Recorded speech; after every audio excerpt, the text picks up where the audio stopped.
Good morning, everyone. Wangan asked me to say a few words this morning about my practice and also about coping with the pandemic. Lately in my practice, I've been contemplating on how in our daily lives and in my daily life, I see things, including myself and others, as existing as fixed entities.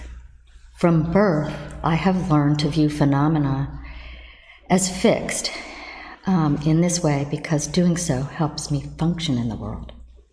But actually, when I take a look more deeply, everything is always changing and empty of fixed, independent existence.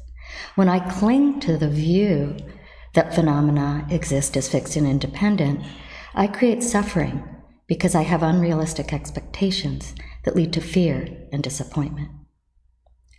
When the pandemic shutdown first began in March, the spring before last, when the entire world was in the first stages of shock over the notion that there could be something as disruptive, as devastating, as unknown, and as uncontrollable as a global pandemic from a new virus, I was struggling to accept the idea. We might need to isolate ourselves from each other for several weeks, or maybe even a couple months, a duration that at the time seemed incomprehensibly long for isolating from others. How our minds take for granted that things will always be as we think they are. This was the time before we knew what Zoom was, the time before we knew it was safe to eat food that wasn't wiped down, before we knew that the coronavirus was airborne and that masks could protect us. In those early weeks, I spent my days working from the couch in my family room facing the southeastern wall of my house, which is made up almost entirely of windows. One afternoon, as I glanced out the windows every so often, I noticed two birds taking turns flying back and forth right in front of me in my window.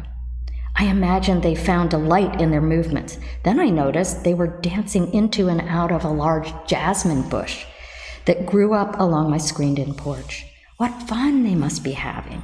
The next day, they were back at it again, and as I watched, I noticed they carried small twigs as they flew. It dawned on me I was witnessing a male and female cardinal building their nest. I admired the vigor these beautiful creatures expended to build new life. The next day, I moved my workspace to the screened-in porch next to the jasmine bush. Within a week, there was a nest with 3 small eggs. Another couple of weeks, the soft tweets of baby birds emanated from the nest, their small, fragile beaks peeking over the top. Mama and Papa Cardinal flew into the nest sporadically to feed the birds, tipping their own beaks spasmodically toward their brood. In another week, the birds were gone. How profoundly blessed and amazed I felt to witness this full process that presumably occurs quite commonly each spring, yet I had never seen it unfold before. It made me think, is the emergence of a virus that can spread around the globe unexpectedly and disrupt many of the things that we take for granted, is it that different from the transformation of movement and twigs and eggs into baby birds? Both remind us that we don't naturally see things as they really are in each moment.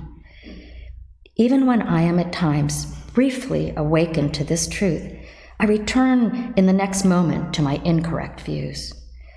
To remember to see things in myself as we really are, I will need to practice consistently and continually. Thankfully, there are always plenty of reminders.